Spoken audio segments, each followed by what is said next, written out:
Okay, so we are live. Excellent. So thank you everybody for joining today. It's an interesting topic today, and it's sort of very timely on our vibrant market. Today's webinar is dedicated to partnership models in consolidation. And I'm happy to introduce two of our speakers. So Dr. Beth Davidow, an assistant professor at Washington State University and a consultant at the Veterinary Information Network. She also blogs at the Veterinary Idealist blog. So Beth, can you maybe introduce yourself? Yes, thank you, Ivan. Thanks for having me today. My previous life, I was actually a practice owner and owned two multi-specialty hospitals in Seattle, Washington. Practices joined Blue Pearl, and so I've got some experience with both partnerships and also some of the stuff that's on in the market. Excellent. Thank you for that. And then we have Dr. Karen Felsted. I butchered that. You said it okay. She's a founder and the consultant of Panthera Tea company. She's a CPA and an expert in veterinary economics. Karen, why don't you introduce yourself? Happy to. Yeah, so I'm a CPA and a veterinarian, and I practiced for a while, but that's been a number of years. So I work now with practices, helping them on any aspect financially of their practice, but particularly in the last year or so, most of the work that I've been doing has to do with practice transitions, particularly the sale of practices very often to corporate groups. So I'm familiar with partnership models out there and some of the things that people need to think about when they're thinking about selling. Excellent. Thank you for that. And we're going to review a couple slides before we dive into the conversation. So I'm going to share that in a second here. And we're just going to go talk about a couple statistics that we found recently. So let me make sure that I'm presenting that. So basically, you guys can see this, right? As I'm sharing. Mm-hmm. Yeah. Okay. Thank you. So there's some trends with consolidation. It's been rampant. It's been crazy last year, and especially with right now, some news that are coming with the companies IPOing. The multiples are crazy. There was about 1,000 practices actually acquired last year, which is almost 50% increase over 2019. And if you think about the situation with the world and everything that's been going on, and nothing slowed down this particular process. So many practices will be on the market in 2021, and it's just accelerating. And so we think that actually, I think it's from Baraki Consulting, their expectation that will be about 25% consolidated as an industry in North America in the next year, and the corporate practices will represent about 50% of volume of cases that are seen by the corporate practices. There's over 50 consolidators on the US market right now, or North American, I should say. I think there's 65 global, and it's been very frothy sort of environment, and they pop, every week you see a new consolidator every other week coming with supposedly new thesis. And we also know that independent practice is approached by 40 to 50 brokers on a daily basis trying to acquire practice, because essentially that's another business that sort of evolved from that.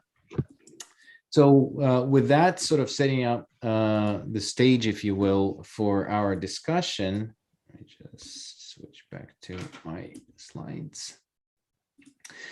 Okay.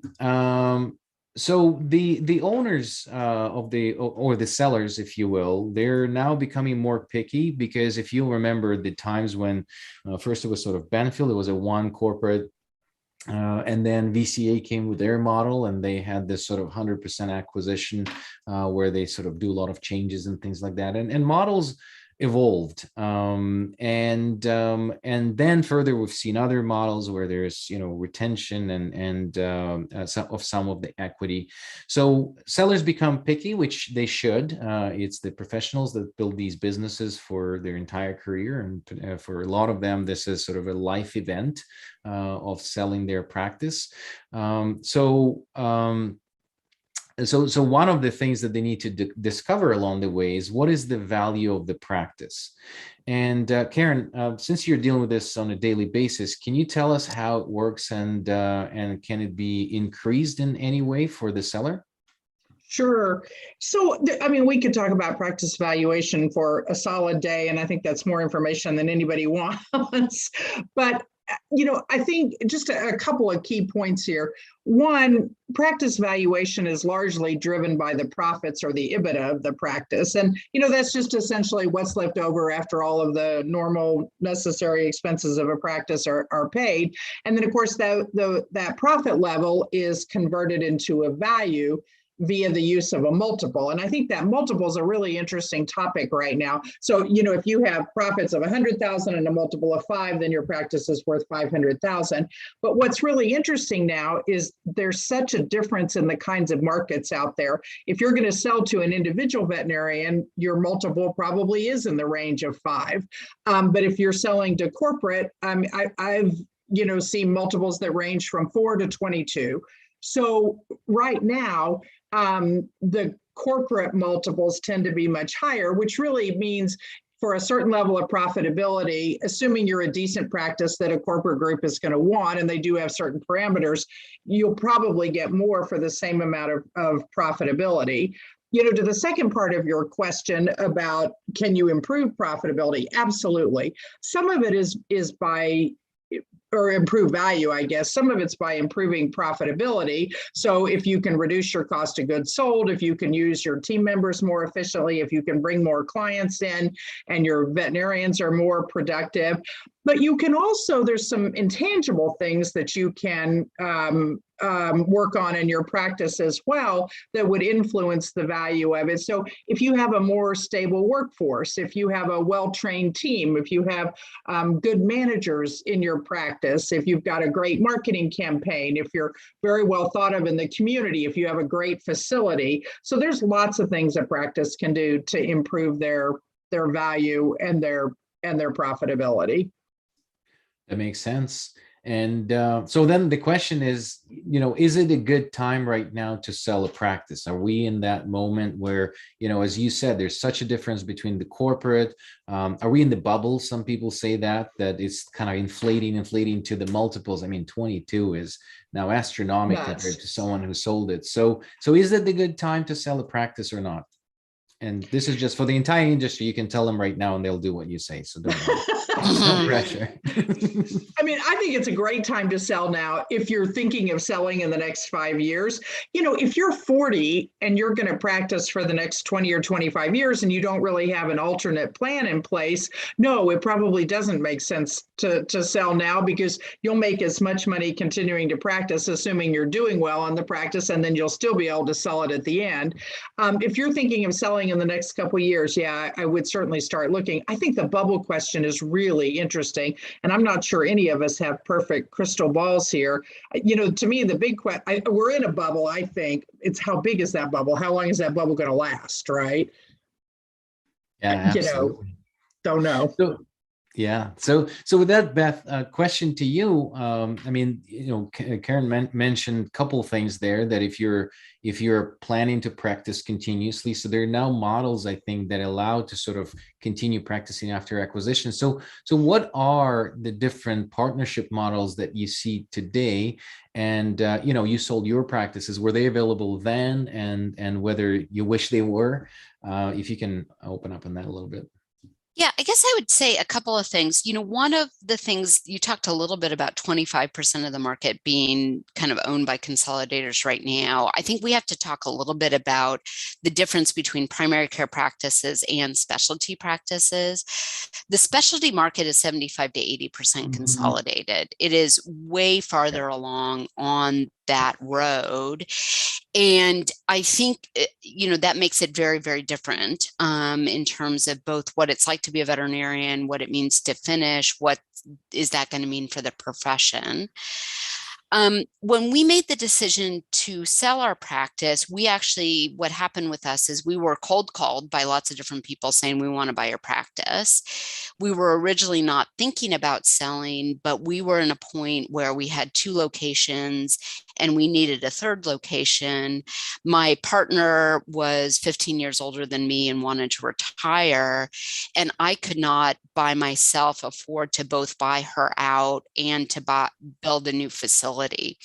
And so what I was looking for was actually a different partner. And the partners in my practice, I think this is what's happened to a lot of people, is we had really aimed to sell our practice to our associates, had actually offered up 20% of our practice for sale to our associates, and had only managed to sell 6% to 2 associates. So we did have 4 partners, but we didn't have a way internally to have partners buy out my main other partner. And so we were looking for a different partner is basically what we were looking for. And so I think there were a lot of things that were out there. So private equity was out there, and a bunch of different private equity people called us. And what we ended up doing is, at that point, Blue Pearl was actually owned by 80 veterinary shareholders.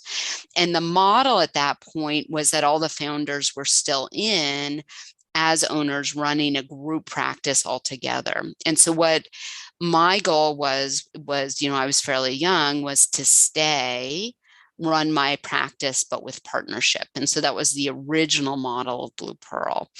And I think that that's a really intriguing model. The problem is, again, you end up in these situations where on a bigger scale, they ended up with the same problem we on a low scale ran up with. You have these people who started these practices, the practices grow exponentially, and then nobody who comes in later can afford to buy them out. And so, I think it's an industry-wide sort of transition problem. And so they ended up getting private equity money and then eventually sold to Mars, and nobody's owners anymore. And so that sort of changes your motivation and what it feels like to work there. That makes complete sense. And I picked up when you said 75 and 80% of the specialty practices, and you're absolutely right, that number is higher. I'm wondering, with the yesterday news, then yet another acquisition. So the Ethos acquired by NVA yesterday. So that's a new number there. Yeah, and they recently bought Sage as well. And so you now are at the point where you really have 3 major players, sort of on the specialty side, 4 major players, I guess. So you have, Pathway that owns over 80 practices. You have Mars, Single Family, who owns just an enormous number of specialty practices. And then you also have NVA Compassion First, which is owned by a German family that owns a great deal. And so really the only veterinary group is MedVet, and they only own about 30 practices. Yeah, exactly. Yeah. So there are currently 50 consolidators shopping for practices in North America. And the overwhelming majority is run by non-vets. That was an interesting thing that we bumped into. And as you said, you were exiting into the shareholder community, which would contribute with their ideas and the management and the know-how, of the veterinary domain. But do you think if there was more vets in the leadership positions, consolidation would be more attractive as an employer?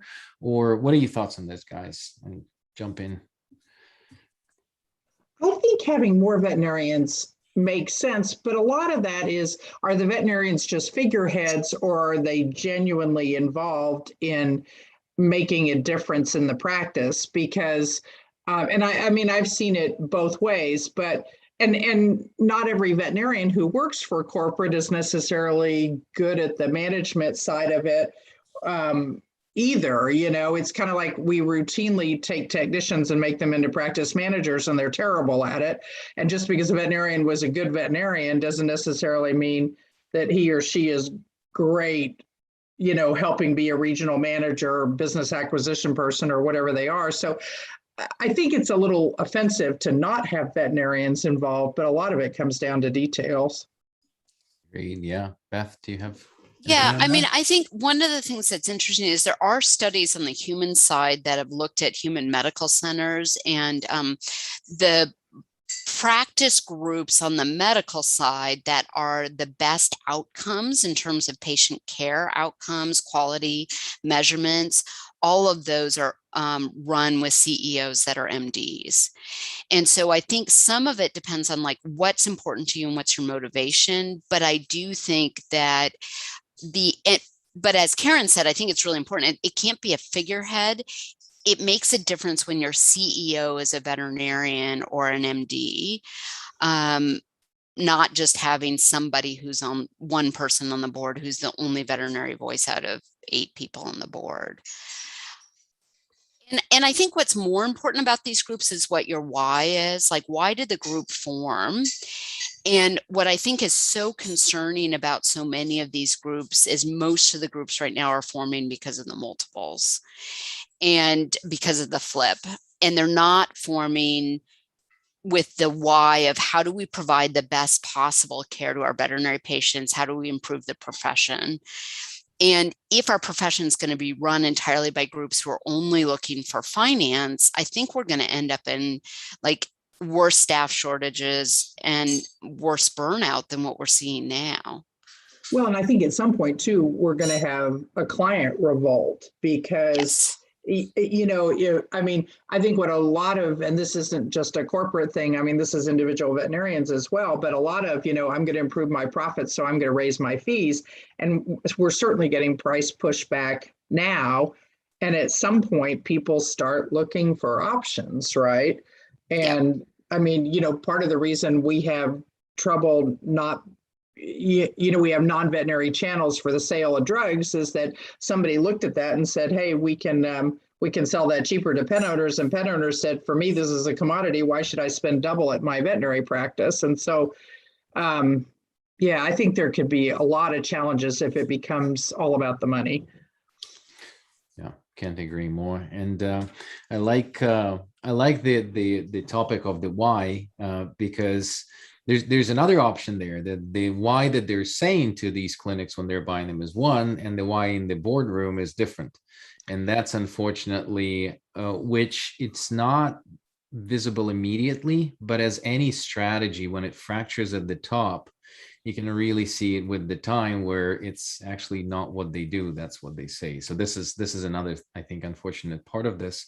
But Beth, you did sell to a consolidator, and so what do you think is the impact of private equity and what impact it has on our industry? We touched on this a little bit, but if you can dive deeper into what it could lead to and what's your opinion on that?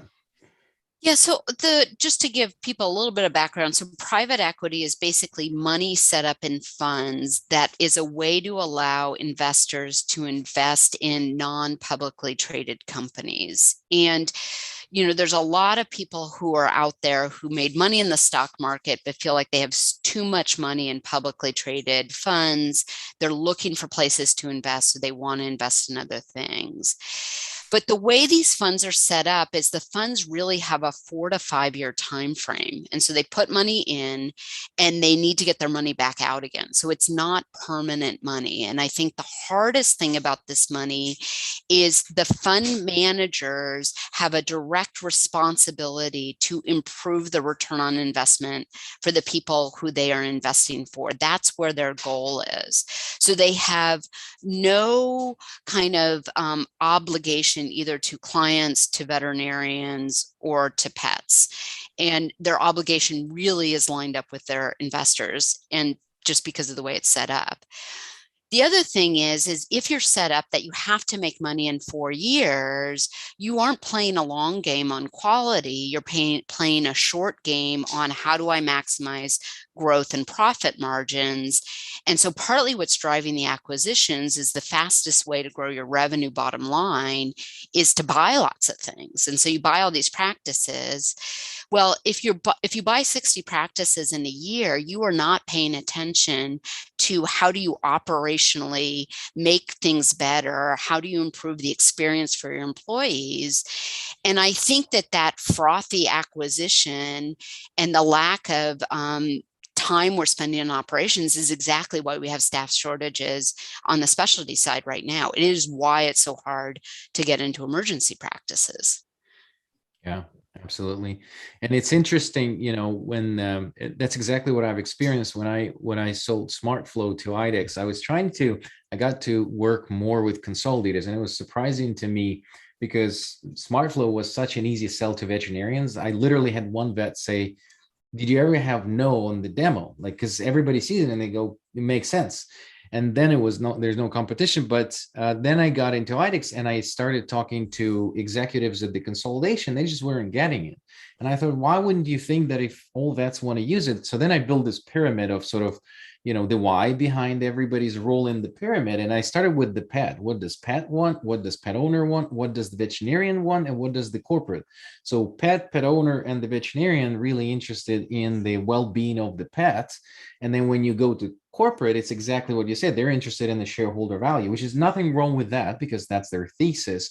But there is a major disconnect between the incentives. And then when the shareholders are not people that are working with the pet owners and the pets, then there's a disconnect. So I totally agree with that.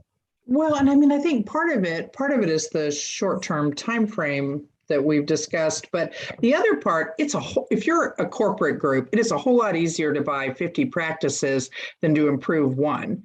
I mean, we're not complex businesses. I get that from a grand scheme. But when you're talking about a lot of people, you're talking about taking care of pets. So there's a level of empathy in veterinary practices that you don't have, in companies that manufacture widgets. Running an individual veterinary practice well is not a completely easy thing to do.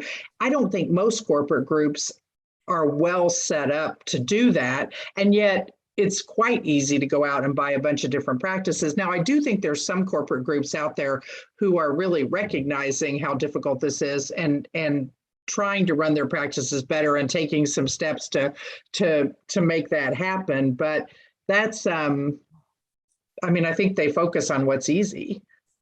Well, and it's easy to run out of time because they have this window of opportunity that they need to turn their investment. And this is why another thing that in preparation to this webinar we recorded, what is the one thing that you would ask consolidator?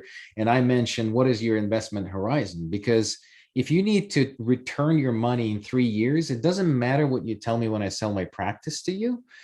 It really is how long you're going to be doing that for, what you just promised to me. Because I can promise you, I'm not going to change anything. You be you, do vet medicine, we'll do business. But in 3 years, they sell it to another person. And that person doesn't make any more deal with the end seller veterinarian. They're dealing with the corporate. So thesis change dramatically, and I don't have any input in that. So I think that's a very important, and we'll go back to this, but it's one of the questions that I would ask the buyer. How long are you here for, and who's funding you? What is that? Is it private equity? How is it structured? What is the horizon of your investment? So I think that's really important. But also, what influences the deal and the how they proceed, I think it's the variety of partnership models that exist out there. And then, so what are those sort of joint venture? We're hearing those. There's joint partner. Karen, you deal with that probably on a daily basis. Can you tell us more about, different models and pros and cons behind them? Yeah, I probably would lump practice sales into 3 groups. So we're talking corporate practice sales here, so not sales to individual veterinarians. One, there's the all cash sale, and you're certainly seeing those, and all cash, and it may have some kind of an earn-out component. So you've got to continue to see growth or whatever to get all of the purchase price. But essentially, the seller veterinarian has no continued ownership. The second is what you mentioned, is the joint venture. So the seller veterinarian continues to own some portion of their individual practice. Usually it's a minority position, because usually the corporate group wants a majority, though I've seen some that have been different. And then the third one, and this is using the term partnership maybe a little bit more loosely, is where the seller veterinarian has no continued ownership in their individual practice, but invests some of their purchase price money in the parent company. So they now own, or have X number of shares in the group of 100 hospitals that the corporate group owns.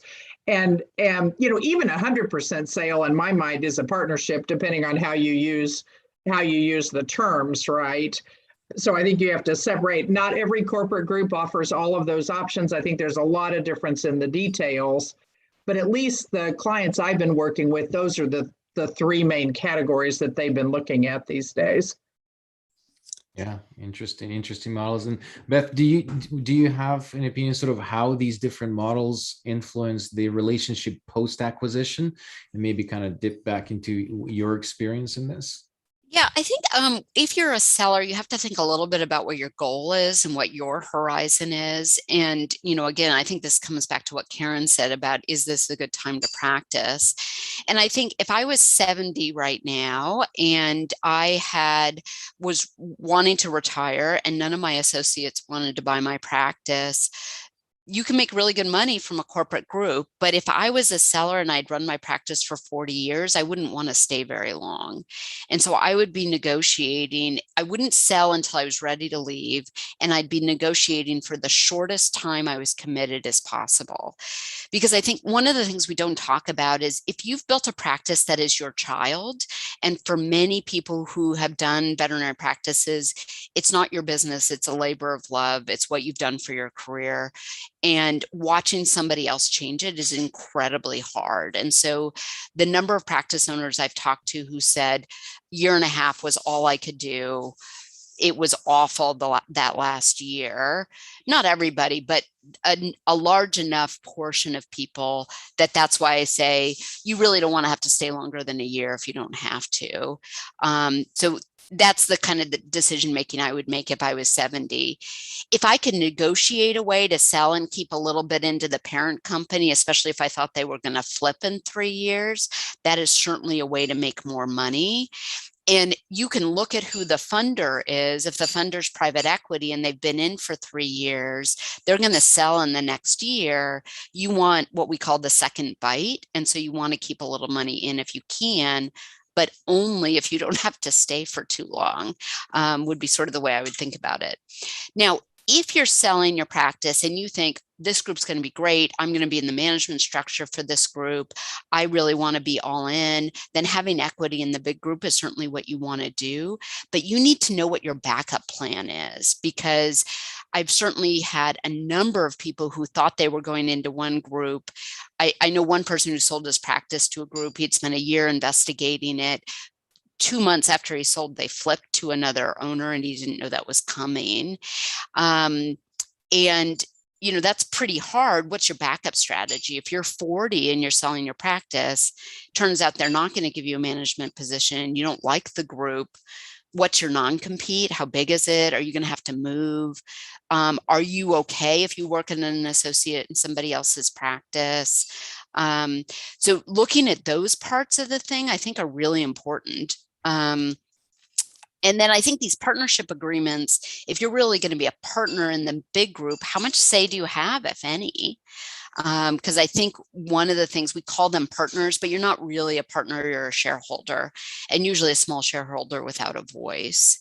But you almost always, if you become a partner or shareholder, have an incredibly big onerous non-compete. And so you just have to really think about what's the trade-off between the money I'm getting here and the fact that I might not be able to work where I live for 3 to 5 years. And am I okay with that? And what am I going to do? So some complicated things you've got to think about. Yeah, and I think these are really great points. And I'd add a couple of things. I think that if any corporate group tells you they're not going to change anything in your practice, run away, because that's going to happen. I mean, it may be as simple as we're just going to change how the bills are paid and how you purchase equipment and drugs, relatively simple stuff. But it may be that we're going to totally revamp your management structure, and you've got too many employees and they're paid too much, and, et cetera, et cetera, et cetera. And so I think that the better run your practice is now, the more smoothly it's run, the less you as the seller will probably be committed to having to stay with the practice, and the fewer changes they're going to make. The more problems you have in your practice, the more likely they are, if not immediately, but within a year or so, going to come in and make some changes. And so I think that getting your practice to where it's truly a well-oiled machine, it'll increase the price that you'll get for it, but it's going to give you as a seller more flexibility too. I think it's important too, coming back to what Beth is saying, what the buyer of the practice, the corporate group, wants is, particularly because prices are so high right now. I mean, I think the corporate groups, and you can certainly understand this, are taking more effort to minimize their risk because they're paying such high prices right now. But they want to know that this practice will continue to operate smoothly for a couple of years after they buy it. Now, at some point, it's on the corporate group, right? But there is a transition period there. And so if you, as the owner of the practice, are the only one that knows anything about the management, you don't have a good quality manager in place, you produce most of the revenue or a good chunk of it, you're going to have to stay until all of those things can be replaced. If you've got a couple of owners, if you've got a great long-term practice manager, if you've just hired another doctor that can replace you, the seller, yeah, then you can probably negotiate a shorter time period to stay. So there's a real incentive beyond money to make sure that your practice operates well before you sell it. Totally agree with that. There's another interesting thing that I've observed in the consolidators through the sort of our VIS lens is asking the question, because a lot of consolidators say, you do you, we'll do management, and everything's going to be great. A good question is to ask, what is your value creation plan? Is basically, how are you planning as a consolidator to deliver value to your investors? One is arbitrage. You're going to buy a bunch of clinics and resell them. We know that. But if you're planning to expand the margin, what are those 1, 2, 3, 4, 5 things that are on your strategic plan that you're going to implement in my practice and are aligned with your strategy? And if they can well articulate that and say, this is exactly what we do. One, because if they change FIMS, why? What does that do to the numbers? We're optimizing COGS or inventory management. How do you do that? How much disturbance to the workflows that we have right now? So be very specific about what is that value do you bring, not just like we'll buy the practice and everything's going to be great. What is the value creation plan? There's a caveat to that, because quite a few consolidators that I've seen, they have value creation plan on their presentation to their investors, not necessarily in their operations. So it's also, you need to understand that they have the thesis and they practice the thesis. So that's also an important thing. But you touched on both, guys, on the staff and how they're motivated and managed. So after acquisition, there's definitely a stressful moment. So especially if the owner or a couple owners benefited from the transaction, they deliver the news, and then everybody else thinks about their job security, benefit package, whatever they had the agreement with the owner about. So there's quite a lot of things that are happening. So what effect does acquisition have on the team, and what to be prepared for, and how can we keep the teams motivated during transaction, post-transaction, and when the new change is coming, if there is a change? So I would say, go ahead. Go ahead. I'll follow up.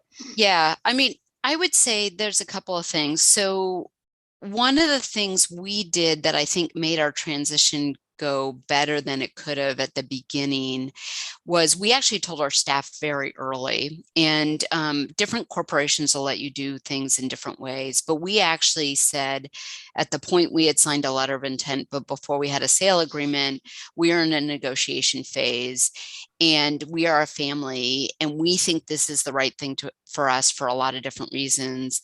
But we want you to know, and we want you to find out as much as you can about this group also. And so our staff knew actually way before we signed the agreement that that was going to happen. Now, I think that's fairly unique. That doesn't happen lots of times. But I do think that by doing that, it was less fearful when it actually happened.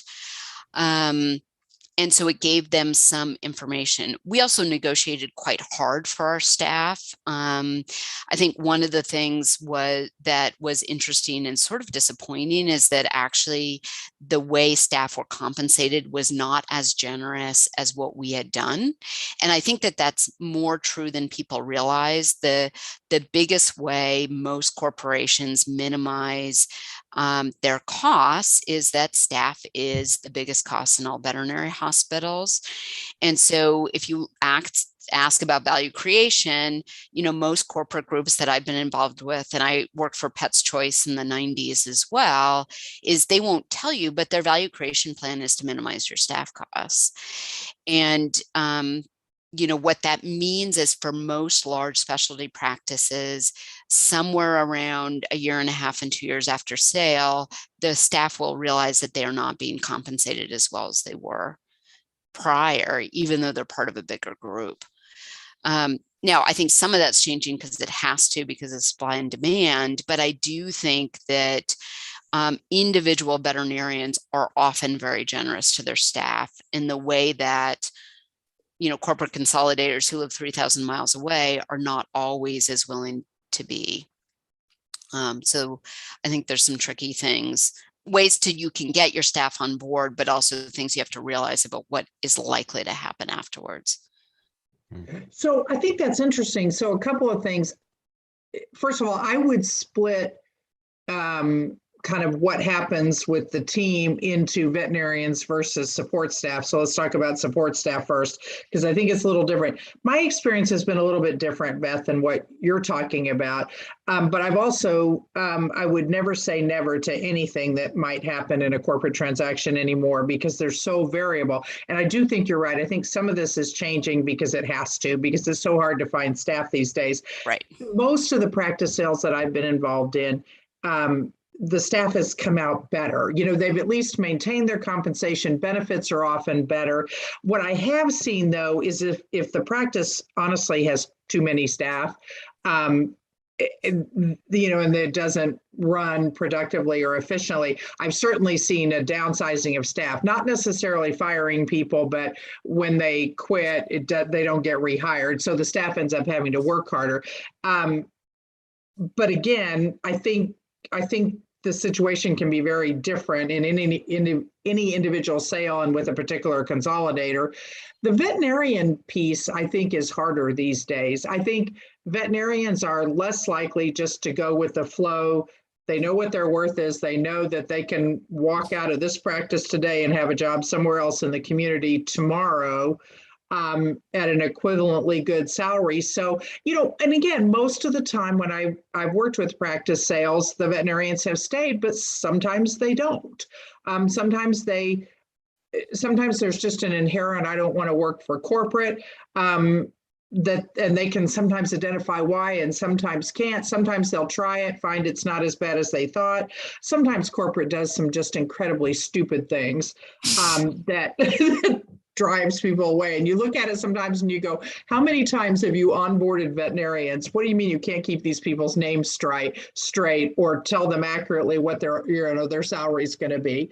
So, I mean, corporates screw up just like everybody screws up. So it's, I don't think you can, with veterinarians, you certainly cannot assume that they're all going to stay. And they have a lot of power these days to keep a transaction on track or to derail it. So I think as an owner, as a seller, you want to make sure that as a part of your negotiations, you do what you can to make sure it's still going to be a place that the veterinarians are going to want to work. And as a corporate group, I think you've got to work harder at it than you used to. Yeah, I can't agree more. Beth, go ahead. Yeah, I was just going to say, I think the other thing that is really interesting is, people's individual experience can be very much dependent on like who's your regional medical director, who's your regional operations person. Again, all the corporations are different in terms of how these things happen, which parts they do well, which parts they don't. Certainly people who have, I know lots of practices where there was almost no transition for years and then something else happens. parts of VCA, people, I've talked to people for VCA who are like, well, this region is totally different than the rest of VCA. And so really it varies a lot on that middle management level and what they're like. And so I think that's totally true. yeah, Yeah.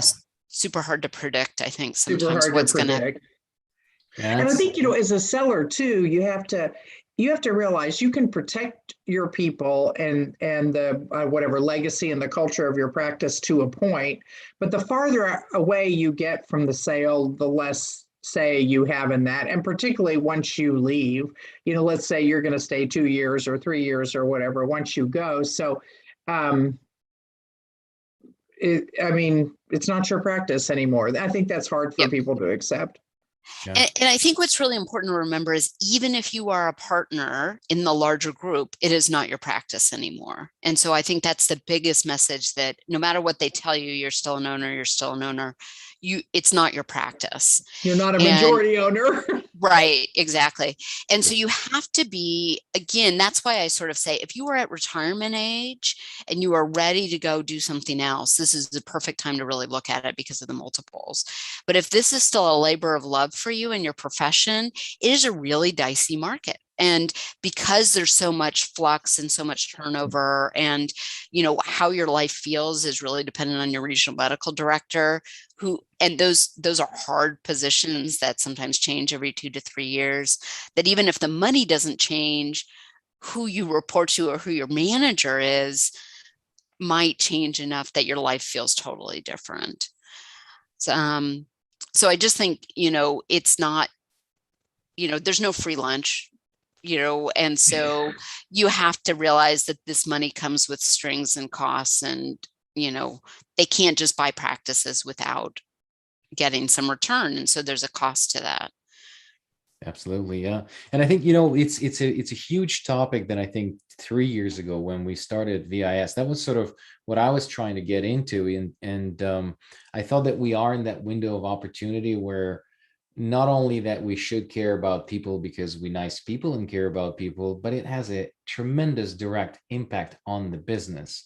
And the last 2 years showed that the scarcity of veterinarians is really driving this market today. It's really not the number of practices anymore. I don't think so. And I more and more call these acquisitions with a term that they use a lot in the tech world, the acqui-hire. Because people traditionally think that you acquire a business, which is a list of clients, equipment, and your marketing, for example. But right now, when you're acquiring a hospital and you're thinking only on the seller, and then that's the benefactor, but then you have 2 more associates that are a part of that EBITDA. And if you're losing a veterinarian today, it takes 10 months to replace one. If they bring $600K a year, that's $500,000 to bottom line out of the door.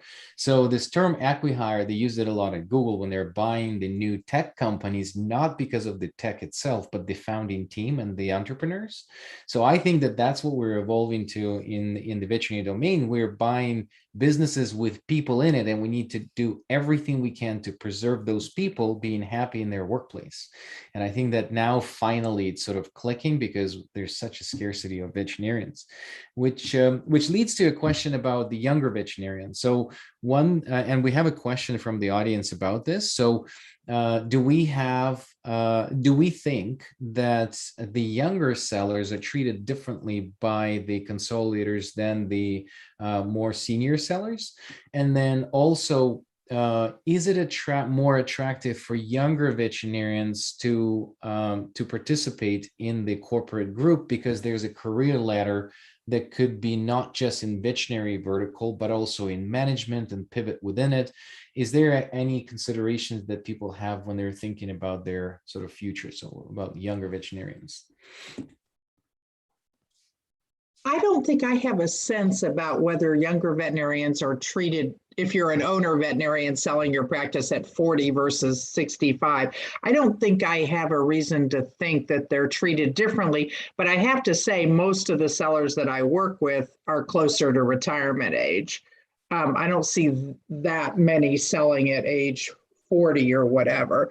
If you're a younger seller and I guess, your level of interest and whatever. I mean, I think that's such an individual thing. You know, if you really love the management side of it, which I don't think that many practice owners really do, but some do and are amazing at it, you're not going to have the freedom and flexibility as a part of a corporate group that you do on your own. Although I will say that if you're doing well in the practice, I mean, more power to you. You'll have more freedom and flexibility than if your ideas are not making the practice thrive. There certainly are some opportunities to move up that corporate ladder. I mean, I heard VCA give a talk once before, and I think personally they were getting tired of being beaten up by the profession for being a corporate group. But one of the things that they talked about is, hey, look at all of these job opportunities that we've created. And a lot of it, they were talking about non-veterinarians, but you know, they had the regional manager positions and they have business acquisition types and stuff. And I actually thought it was a really interesting point. They did create some job roles that hadn't been there before. So a lot of it depends on what individuals want. I mean, some people want to work as part of a larger group. They don't want to always, 24/7 have to be in charge of things. So that can work really well. So I'm not sure there's an absolute answer to that. Yeah, I would agree. I do think that there are some really interesting opportunities within these groups. So I worked, as a medical director in my own practice, and then actually worked as the director of patient safety for Blue Pearl for a period of time. And that's certainly, that sort of role is incredibly interesting and challenging. I think the challenges, become, if you are an owner and you like running your own show, you are part of a corporate structure and you are working for somebody else. And, personality wise, can you deal with that or not? On a veterinary side or an owner side, if you're an owner of practice and you think, I'd like to be a regional medical director, I'd like to do these things. One is there's not that many of those jobs, so you're competing with other people for them. And two, do you really want to be middle management? So I think on the veterinary side, I would say those things. The other, on the staff side, it's sort of similar. There are roles, but there aren't as many roles as there are people working in these practices. And so, and are those roles what you really want to do? So there are some opportunities there.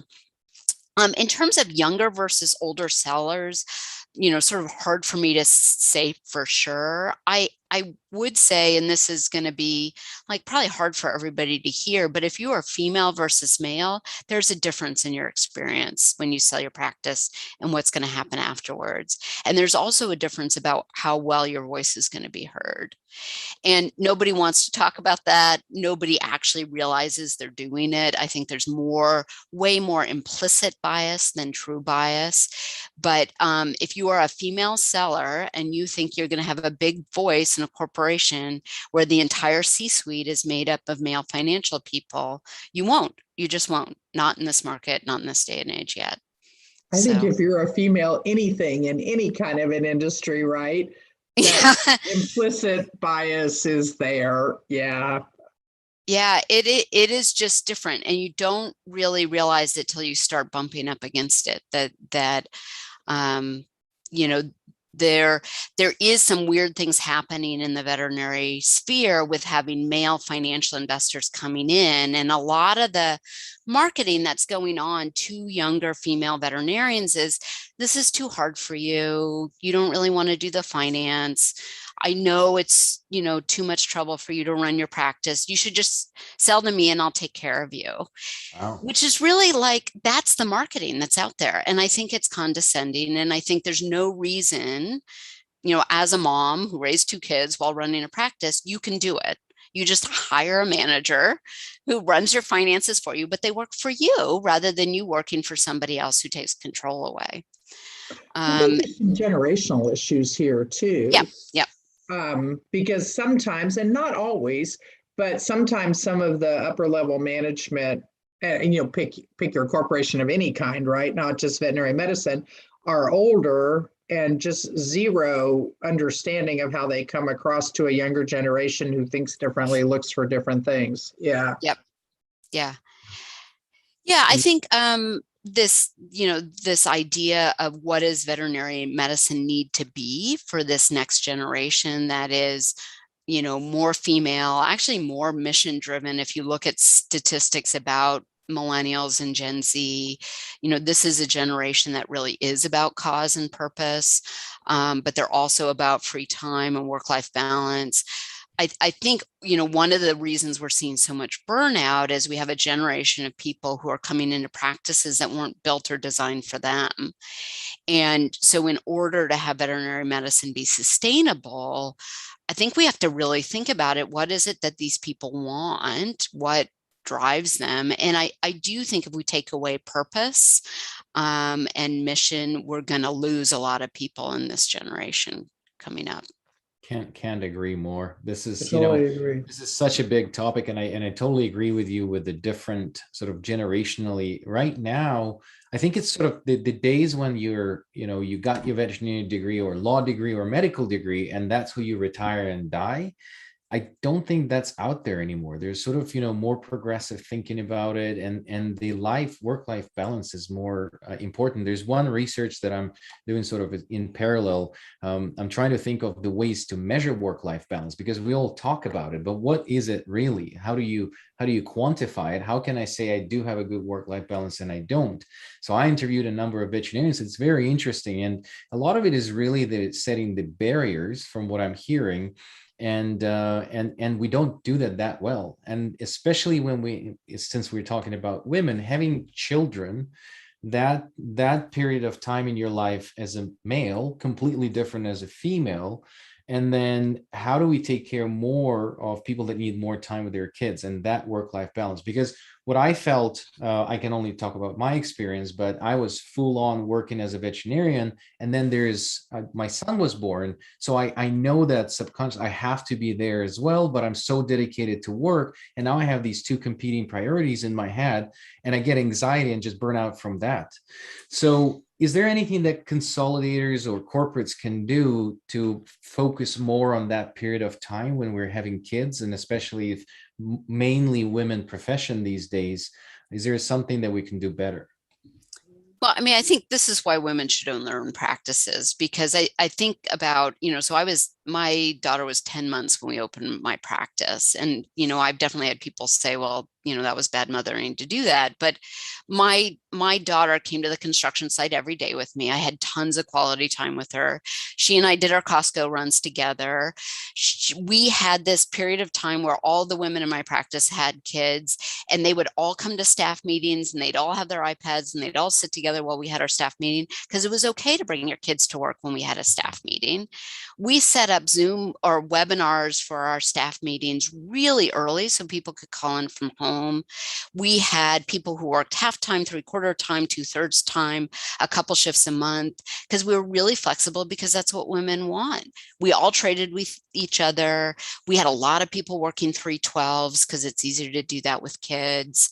There are just, and then when I talk to other moms who've owned practices, they had, well, my kids came to work with me all the time when I had to check on this or do these other things. Moms who made lots of choice that weren't necessarily work-life balance, but work-life integration. How do you make your life work so your kids see what you do, your kids can be part of your business? And the corporations have these strict rules about, well, your kid can't come in, and, no, you can either work full time or you can work half time, but we don't do 2/3, those kinds of things. I think we really have to, these are the sorts of, how do you be flexible so when people can do both in a way that is not just so divided, but makes it an integrated whole. And I don't have children, so I can't speak personally, but I've seen practices, Beth, exactly like you're describing what you did with yours. And it's been primarily made up, the owners and most of the associates are women with children all at the same point in their life. And they've done amazing things to make it all very doable. There was one that, they put together a school from like grade kindergarten to 6 or whatever. Wow. And had daycare centers and all of these different kinds of things that made it very possible. I think that's harder for corporations to get their arms around. They get very, and I get it to some extent. You get bigger, you've got to have a little bit more structure or whatever. But if you're a full-time veterinarian with a couple of kids, you can do amazing things owning your own practice. Yeah. And there's I think probably a ton of opportunity at the corporate level. I just think it's harder for corporations to do it. Yeah, and if your C-suite's all male, they're not going to think about these things because it's not what you're dealing with. You know, No, and you have a that's why wife at you need. home to take care of these things for Right. you. Exactly. Yeah. So, I mean, that's where the generational diversity, where the racial diversity, where the gender diversity inside a C-suites makes so much difference, because you don't understand the lived experience if you haven't had to do it. Yeah, absolutely. And it's interesting that you mentioned about the daycare. I mean, with a short, again, horizon of investment, nobody's going to pay attention to those kind of things. But wouldn't it be wonderful if, larger or family offices, if now it's so hard to source veterinarians, and if having kids nearby is a solution. So why not, sponsor or participate in the daycare where they all can, accommodate that part of their life. So it's an interesting topic. We have specific questions. We're nearing to the top of the hour. Very exciting conversation. And we have two questions from Carson. I'm going to try with the first one. We'll see where we get with this. But Beth, this is to you. So if you could do different something about the sale of your practice, what would that be? What would you change in the transaction or post-transaction, or how it was structured, or what happened after? What would you want to be different? I think it's really hard to answer that question, because I think it's hard to know where the world went or was going to. I think the things we did well in the transition is actually, as part of the transition, Blue Pearl did allow other people to be partners. And so at the point we became part of Blue Pearl, instead of being 4 owners, we were actually 7 owners. And so there were several of my associates who became actually partners within the transition. And I think financially that was a very smart move for them and for us. There's a beautiful facility that came out of that sale that I think, and we brought radiation treatment to the Seattle area, and it was not here before, and I couldn't afford to do that. And so I think those things were all very good. Personally, I learned during the transition that I don't really like working for other people. And, I think unfortunately it's really hard to know that until you do it. That I also realized that my motivation for doing veterinary medicine is not financial. It's all about patient care and quality and outcomes. And so I think one of the things I would tell people before you sell your practice is you have to take some moment and really think about why you do this. And then the thing I did not do well was the idea of a second sale didn't come on my horizon. And so I had a very good contract and a very good setup for the first sale, and was totally sort of flabbergasted by the second sale, which gave me a non-compete that was really horrifying. And I don't know if I could have done something differently about negotiating that ahead of time. So I do think the non-compete thing I learned is a big, big deal, especially if you are, not in your 70s and you want to continue to be a veterinarian. Very good advice. Yeah. Yep. And the interesting question that came through as well is the problem is the lack of business education for vets to better understand the financial side. Well, that's why you have people like Karen and Beth. Karen does that for a living. But the question: do you think vet schools should also teach business? And as far as I know, Texas A&M and Colorado are the two that have MBA built in, right? So I think that's a fantastic idea. Can I talk about this? Because when I was with NCVI, and this has been 15 years ago or so, and when NCVI was in existence even before I joined them, this was one of the things that they were heavily involved with, and the schools were actively involved with this, because what had come out of a number of studies 20 years ago is this whole issue. And I think the veterinary schools have gone through 20 years of trying to understand how best do we integrate business. And I think they started out by trying to integrate what we would actually think of as real business courses. So a finance course, here's a balance sheet, here's an income statement, HR, operations, that sort of thing. And I think what became clear early on is, number one, vet students aren't interested in what a balance sheet is at this point in their career, and it's not overly useful. And so over time, a lot of the vet schools have evolved to, let's teach more like life skills. Let's teach how to negotiate a contract. Let's teach things like communication. Let's teach things about interviewing skills, things that are, number one, of more interest to veterinary students at this time in their career and more useful.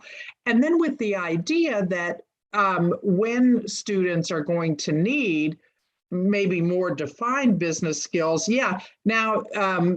now they can go out and they can get that education. Now, one other thing that's happened in the vet schools has been the Veterinary Business Management Association, the VBMA, which is an amazing group. So for the students that are interested in business at the beginning, they get involved with VBMA. VBMA has a little business certificate that they offer for vet students and that sort of thing. Like you said, there are a couple schools that do the joint MBA programs as well.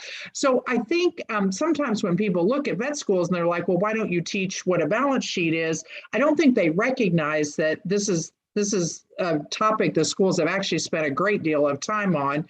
And I think the evolution to where we are now has probably been the right evolution. I mean, I've taught at a lot of veterinary schools, and when I talk about a P&L, a profit and loss statement, I got to tell you, there's not a lot of interest in that. So, and I get it. I mean, what they're really worried about is, am I going to pass my biochem test next week, So it's, does every school do it perfectly? Probably not. Nobody ever does anything perfectly. But I think we have to recognize there's probably a limit into how much responsibility a vet school has for teaching HR, law, and finance. And maybe their role is better spent on these life skills. And then the true business training comes later for those that are going to need it.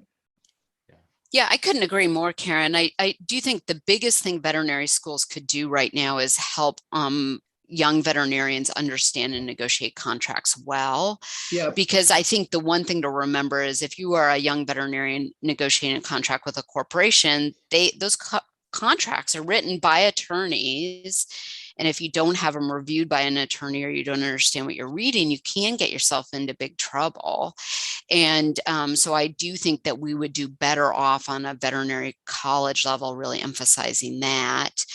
And I would agree that, I will say, when I graduated from vet school, I had no idea I was going to own a business, and I wasn't that interested. And there are lots and lots of resources. If you then decide 4 to 5 years later, or even 10 years later, I don't want to work for anybody anymore, I want to start my own practice. Bank of America's veterinary group has lots of good advisors and lots of resources to help you. Vin just designed a very nice 4-part accounting and practice sense finance course. There are lots of really good business consultants out there to help you, veterinary accountants, other sorts of people. And again, what we did for our practice is, we knew we were going to be a 24/7 practice. We knew we did not want to do QuickBooks and payroll, and we hired a practice manager. And there's no reason why you as a veterinarian can't hire a good practice manager. You set the direction, you set the vision, and somebody works for you. And so I think that that's the other thing we need to teach people is, it's okay to hire people to work for you to help you do these things. And that'll make you happier in the long run. Absolutely. So we're at the top of the hour. Very, very interesting conversation. One thing that I wanted to mention about the sort of this business. From one side, I was like, yeah, this is great to have business. But Karen, you're absolutely right. When I was a vet, I wanted to be an emergency vet. I didn't want to see a P&L or anything else. I'll be sleeping through those for sure, because I worked the nights in the emergency hospital, and I love that. But I think that one thing, and this is sort of what I wanted to mention, is we're doing a lot of research on burnout. We're trying to understand the problem. At BIS, we're spending a lot of money and focus on doing that. And one of the things that is a hypothesis that we have floating around right now, we don't know how to prove it yet, but we're working on it, is that the goal setting, the long-term goal setting, is something that the veterinarians are excellent at, because they dream to be a veterinarian when they're 8 or 10 and become when they're in their mid-20s, closer to 30.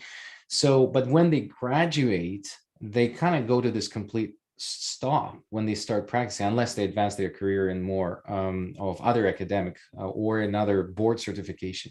So if business is the next goal, that seems to keep people happier when you set that goal. So I think, and this is my opinion, but I think that teaching veterinarians that the vet school, when it ends, it's not the end of your goal setting. You need to think, what's next? Is it the practice ownership? Is it your board certification? Think of the next goal, because when you arrived after 20 years chasing one thing and you stop, that's where I think people also burn out.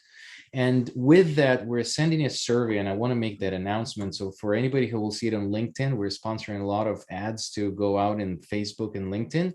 We're doing another survey that we did last year. We collected 1,500 participants with the questionnaire on burnout, work-life balance, and this sort of goal-setting theory. We want to get a slice and see where we're at as an industry. So anybody who is listening, who is a practicing vet or has experience with it, managers, vet technicians, and basically everybody in the industry, if listeners could participate, you guys as well, it would be great to get that slice, because we'll write a report and it's going to be totally externalized and white paper written on it. So with that, I appreciate your time. I know you guys are really busy. Thank you very much for your participation, and thank you for joining me here for this webinar. Thanks, Ivan. It was fun to work with you, Karen. I enjoyed